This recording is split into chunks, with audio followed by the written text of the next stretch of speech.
Bonjour à toutes et à tous et bienvenue sur Zone Mania TV, c'est Thomas et on se retrouve pour le 12e numéro de Le Fast Catch, l'émission où je vous donne les 4 informations à retenir de la semaine sur le catch américain. Comme vous le savez, c'est la semaine de Royal Rumble et les informations d'aujourd'hui couvriront toute la période de la semaine sauf avant les événements du show du PLE Royal Rumble, et donc je m'en excuse auparavant. J'en parlerai pas, mais il faut quand même l'évoquer. Le jeu de 2K26 a vu 2 couvertures sortir cette semaine. Il s'agit de la King of Kings Edition sortie le dimanche dernier, et puis surtout l'édition standard avec CM Punk qui est sortie cette semaine, et donc ça fait quand même pas mal d'éditions collector pour le jeu de 2K26. Donc il faudra voir comment est le jeu plus en profondeur pour se faire une idée de l'édition. Normalement, c'est quand même quelque chose qui est assez étonnant de voir autant d'éditions collector pour un jeu. Alors sans plus attendre, place aux 4 informations à retenir cette semaine, du 26 au 31 janvier 2026, c'est parti. Première info de la semaine à retenir, c'est le post vidéo de la superstar classée X Adam Copeland, connu en tant que Edge à la WWE. La Rated R Superstar, comme on dit en anglais, est venue faire une petite vidéo sur Instagram, car cela faisait 6 ans depuis son retour dans le monde du catch lors du Royal Rumble 2020. Edge, comme il est connu à la WWE, dit qu'il a été heureux de sa carrière actuelle, et qu'il en a eu 2 tout simplement. Il parle distinctement d'une carrière avant sa blessure numéro 1 en 2011 et sa première retraite, et puis celle-ci depuis le Royal Rumble 2020, et qu'il est tout simplement heureux de ce retour il y a 6 ans. Il se dit aussi très heureux de catcher avec les talents de l'AEW, qu'il ne catche que pour le plaisir. Et il dit aussi pouvoir avoir tellement de chance de pouvoir avoir une deuxième carrière. Et oui, il a 2 carrières et donc il en est extrêmement heureux. Il fait aussi une révélation, mais ça, je pense que beaucoup d'entre nous le savent déjà.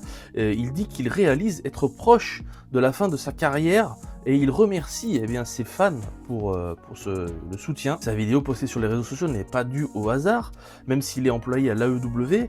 Cette semaine, vous le savez, c'est la semaine du PLE du Royal Rumble à la WWE, et il continue d'apprécier la WWE, et donc il n'est pas étonnant de le voir faire une vidéo pour faire un petit clin d'œil à la WWE Royal Rumble, qui est une semaine assez spéciale pour la compagnie, vu que c'est la road to WrestleMania, donc le plus grand pay-per-view, le plus grand show, le plus grand PLE de l'année, excusez-moi, le plus grand PLE de l'année, désormais c'est leur terme.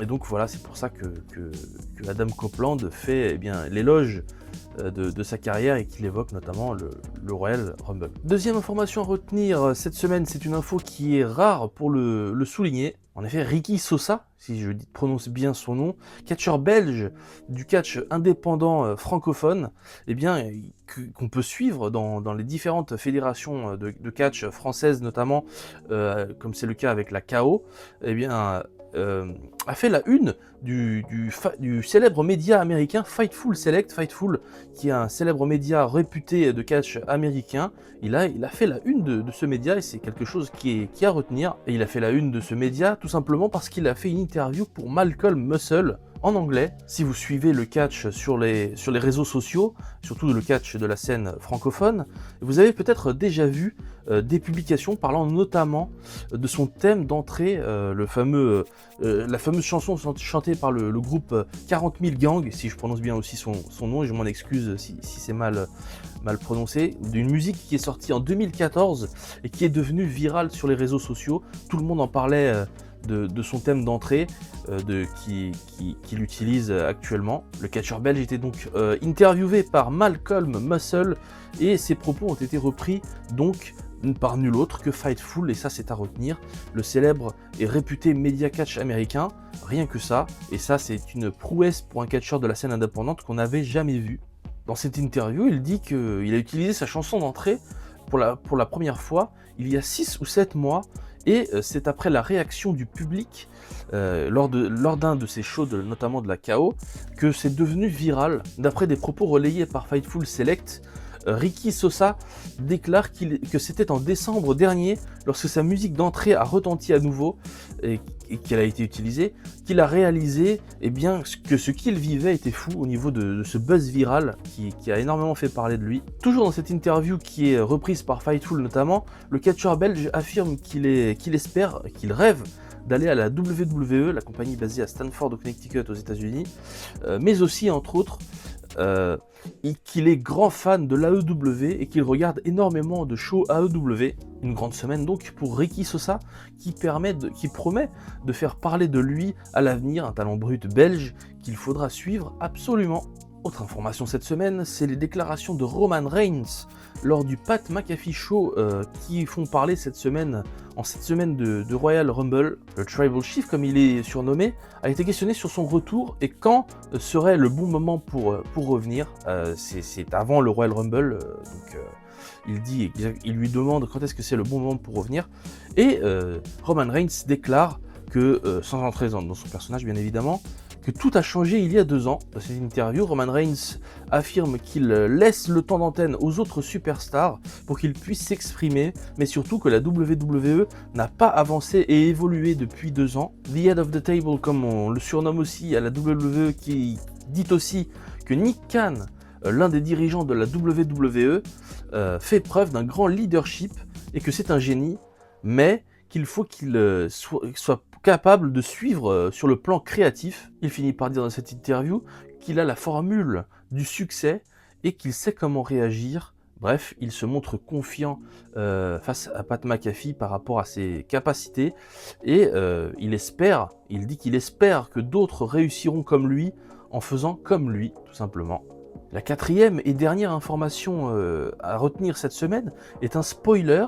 Alors si vous n'avez pas regardé le dernier AEW Dynamite, eh bien je vous invite à sauter cette vidéo. J'en suis vraiment désolé, par contre je suis vraiment désolé, mais c'est un spoiler et donc si vous voulez pas être spoilé, ne regardez surtout pas la suite de cette vidéo. Car c'est officiel, depuis jeudi dernier lors de AEW Dynamite, Tommaso Ciampa est All Elite. L'arrivée du catcheur ex-WWE une semaine après son départ de la WWE bien évidemment, et aussi surnommé The Psycho Killer, a été annoncé en grande pompe sur les réseaux sociaux, au point où tout le monde en parlait sur les réseaux, notamment Tony Khan qui est venu notamment commenter sur X l'arrivée du Psycho Killer. Et ces événements donc se déroulent une semaine après que le catcheur ait quitté la WWE. Tommaso Ciampa a signé donc pour l'AEW, continuant ainsi sa carrière de catcheur. Son arrivée à All Elite Wrestling s'est faite très vite, à peine son contrat terminé qu'il est apparu en répondant au challenge lancé par Mark Briscoe lors de AEW Dynamite. Son arrivée au sein de la compagnie de Tony Khan s'est faite donc naturellement. Il a déclaré, pour les premières déclarations après son arrivée à Dynamite, avoir voulu de lui-même rejoindre l'AEW. Et pour ce cas, Fightful Select rapporte les premiers propos de Tommaso Ciampa après son arrivée à l'AEW lors de son interview pour Shaq Wrestling, et celui-ci dit qu'il avait reçu des propositions pour renouveler son contrat à la WWE, mais que son choix a été porté vers l'AEW tout simplement, et surtout, il affirme qu'il n'a rien de mal contre la WWE, c'est un point important qu'il souligne. Alors cette information, elle a certainement choqué énormément de fans de catch, je pense que même vous qui me suivez, vous avez dû être choqué de voir l'arrivée de Tommaso Ciampa à la AEW, tout simplement parce que Tommaso Ciampa, eh bien, il était vu comme l'un des favoris du CCO de la WWE, donc Triple H, qui est l'un des grands dirigeants aussi de la WWE et un des grands décideurs dans cette compagnie, et donc c'était un des hommes favoris de Triple H, et c'est choquant de voir que Tommaso Ciampa est allé rejoindre le rival, la grande compagnie rivale de la WWE actuellement sur la scène du catch. Finalement, il semblerait que toutes les informations ne fuitent pas en même temps, même en 2026, et ça c'est étonnant. Voilà, c'est tout pour aujourd'hui, j'espère que vous avez apprécié cette vidéo. Si c'est le cas, n'hésitez pas à mettre un j'aime, ça ferait extrêmement plaisir et ça me motiverait aussi à continuer ces vidéos. Quant à moi, eh bien, je vous dis à la semaine prochaine pour d'autres vidéos catchesques sur le Fast Catch. C'était Thomas, à vous les studios, au revoir.